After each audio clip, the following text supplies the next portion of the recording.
እሺ አሰላሙ አለይኩም ወራህመቱላሂ ወበረካቱ። ወዶች ጀመሮች እንዴት ናችሁ? ደህና ናችሁ? ከኔ ሁሉ ሰላም ነው አልሐምዱሊላህ። ከእናንተም ሰላም እንደሆነ ተስፋ አደርጋለሁ ማለት ነው። ዛሬ በጣም ግርም ብሎኝ የሆነ ቪዲዮ አይቼ ማለት በጣም ገርሞኝ ነው የመጣሁት ማለት ነው። እናንተ ሰው ቤት እንደ ሰው ሳይሆን እንደ አህያ ሰርተን ምንም ለማታውቁት ወንድ ብር ለምትልኩት በጣም የሚገርም ነገር ነው። በጣም ማለት ነው። ልጅቷ 260 ሺህ ብር ልካለት ለማታውቂ ወንድ ማን አባሽ ላኪ ያለሽ ነው ያላት። አልነካሽም ያገባኛል ብለሽ ዘወር ብዬማለሽ ነው ያላት። ስለዚህ የመጣንበት አላማ ባልሸግሮን ሳይሆን ድህነት ለማባረር ካለንበት ህይወት ለመውጣት ካለንበት ችግር ለመውጣት ብቻ ነው አይደል? እዚህ መተን ግን ወንድ የሚያምረን ለምንድን ነው? ደግሞ ወንድ በፍቅር እንጂ በብር አይገዛም። እንዳትሸወጂ እህቴ። አሁን እሷ በብሯ ቢሆን ገዝታው ነበር። ነገር ግን በብር አይገዛም ወንድ ልጅ በፍቅርና በፍቅር ብቻ ነው። እሱ ሲያፈቅርሽ እንጂ ሰላሳ ጊዜ ለሱ ብር ብትልኪ ማለት ነው በሚሊዮን የሚቆጠር ራሱ ብትልኪ ዞር ብሎ ማይሽ እሱ ታላፈቀረሽ ያፍቅርሽ እሱ። እህቶቼ ሰው ቤት ሰርታችሁ ለወንድ ብር ምትልኩ ኒካ የላችሁ ምን የላችሁ ዝም ብላችሁ በሚዲያ ታውቃችሁ ብር ለምትልኩ ሴቶች ልቦና ይስጣችሁ ነው የምለው። ሌላ ምንም ማለት ነው።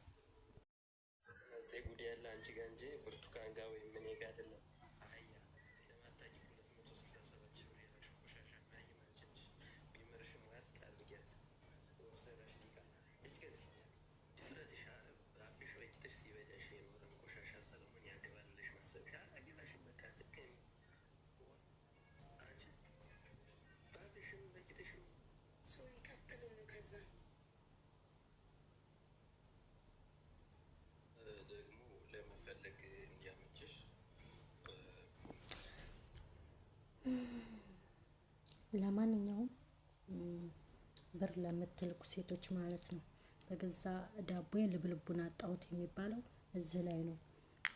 በገዛ ገንዘቧ በጣም የሚያስጠላ ንግግር ነው የተናገረው ማለት ነው። በጣም እኔ ይሄኛው ስልኬ ሳይለንት ስለሆነ ሊሰማችሁ አልቻለም። እና ጠቅለላ አድርጌ ለማታውቁት ሰው ብር አትለኩ። ለማታውቂ ሰው ነው ብር የላክሽው። እዚህ ቦታ ነኝ እከሌ አካባቢ ነኝ ብትጠይቂ ታገኙኛለሽ። ዘወር ብዬ ማላይሽ ነው ያላት። ለማታውቂው ወንድ ሲጀመር ብር ማለክ ያለሽ ነው ያላት። መልሱ ይሄ ነው። እውነቱን ነው። እኔ ልጁን አድንቄዋለሁ ማለት ነው። ሳላደንቀው አላልፍም። የመጣችሁበትን ረስታችሁ ለወንድ ብር የምትልኩ እንግዲህ ወንድሞቿን ትታ ሊሆን ይችላል፣ ቤተሰቦቿን ትታ ሊሆን ይችላል። ህይወት ይሆንልኛል ብላ ህይወት በኦንላይን አይሆንም። ልብስ ራሱ አይዋጣም። ከስንት አንድ ነው። አይገርምሽም? መታችሁ የመጣንበትን አላማ ረስታችሁ ለወንድ ብር የምትልኩ ልጆች አቁሙ። መጨረሻ የምታለቅሱት እናንተ ናችሁ። ማንም ተጎናችሁ መሆን የለም። በልቱ ዘወር በይ ነው ያላት። ጭራሽ በገዛ ገንዘቧ ተሰደበች። ስለዚህ ገንዘብም ያሰድባል። በገዛ ገንዘቧ ጠላት ገዛች ማለት ይቻላል። ጠላት ገዛች በገዛ ገንዘቧ። ስለዚህ ተጠንቀቁ። የመጣችሁበትን አላማ ብቻ ሳቁ። እንዴ በተወለዳችሁበት አካባቢ ወንድ የለም እንዴ? ወንድ የለም ወይ? እኔ የራሴን ታሪክ ላውራችሁ እንዴ። እኔ በስነ ስርዓት ቤተሰብ ለቤተሰብ በስነ ስርዓት በጣም ቤተሰብ ስርስር ያለ ቤተሰብ ነን። በስነ ስርዓት የአክስቴ ልጅ ያመጣችንልኝ ልጅ እንኳን አገር ስገባ አንድ ነገር እንኳን አልገዛሁለትም።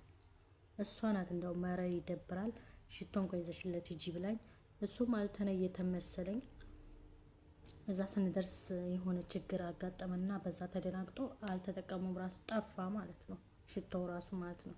በስነ ስርዓት ቤተሰብ ፈጸም ሰርግ ተቆርጦ ማለት ነው። አስባችሁታል? የዚህን አክል ነው። ግን ከዛ በኋላ ያንቺ ከሆነ በኋላ አይደለም ገንዘብሽን ከሰውነትሽ ቆርጠሽ ብትሰጪው ምን አይነት ሰው ከሆነ በኋላ ሰውነትሽን ቆርጠሽ ብትሰጪው የሚቆረጥ ከሆነ ምንም አይጎዳሽም። ምክንያቱም አካልሽ ነው፣ ሁነኛሽ ነው፣ አሳቢሽ ነው፣ አዛኝሽ ነው፣ የወንድምሽ ምትክ ነው። እንደ ወንድምም እንደ ባልም እንደ አባትም አርጎ የሚይዝሽ ከሆነ ለምን ሰውነትሽን ቆርጠሽ አትሰጪው? ገና ለማታውቂው ወንድ በሚዲያ ገና አውርተሽው ያማችኋል እንዴ? እንደዚህ የምታደርጉ ልጆች ተጠንቀቁ። በኋላ የምትወርቁበት አያምርም።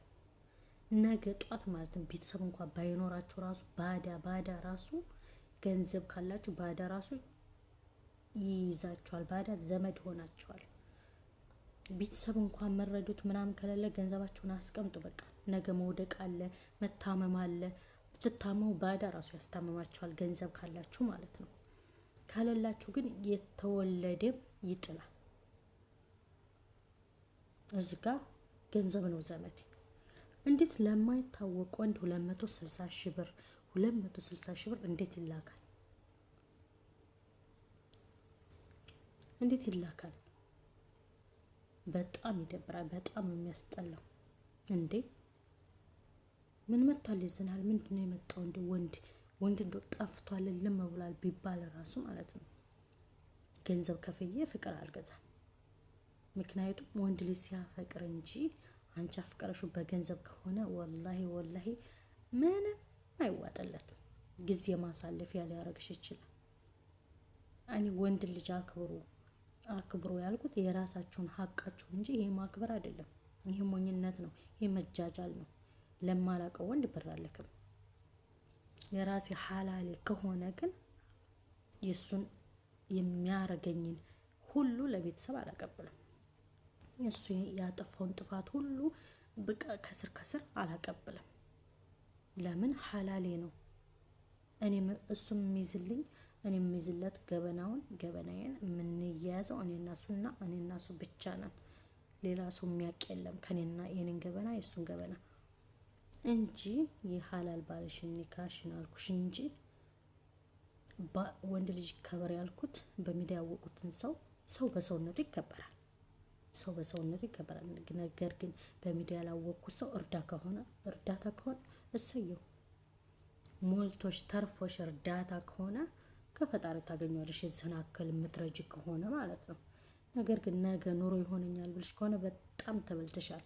እሱ እዛ ትዳር ኖሮት ሊሆን ይችላል። የሚወዳት የሚያከብራ ሚስቱ ኖረው ሊሆን ይችላል። ለማታውቂው ወንድ በሚዲያ ኃይል አለሽ ወንድ 260 ሺህ ብር አላህ ሄደ ይስጥሽ።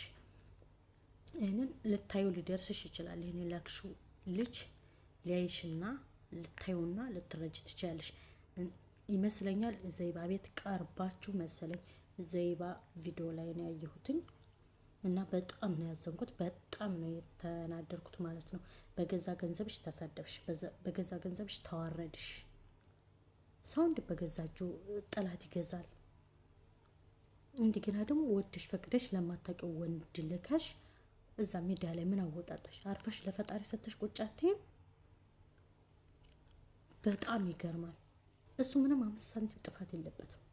በጣም ነው የማደንቀው። እንደው ማለት በጣም ጎበዝ ነው። እንደዚህ አይነት ሴቶች ተጠንቀቁ፣ በጣም ተጠንቀቁ። እስኪ ሪከርዱን ከቻልኩ አስቀምጥላችኋለሁ። ጉር ስሙት። ከዚህ ሰምታችሁ ተማሩ።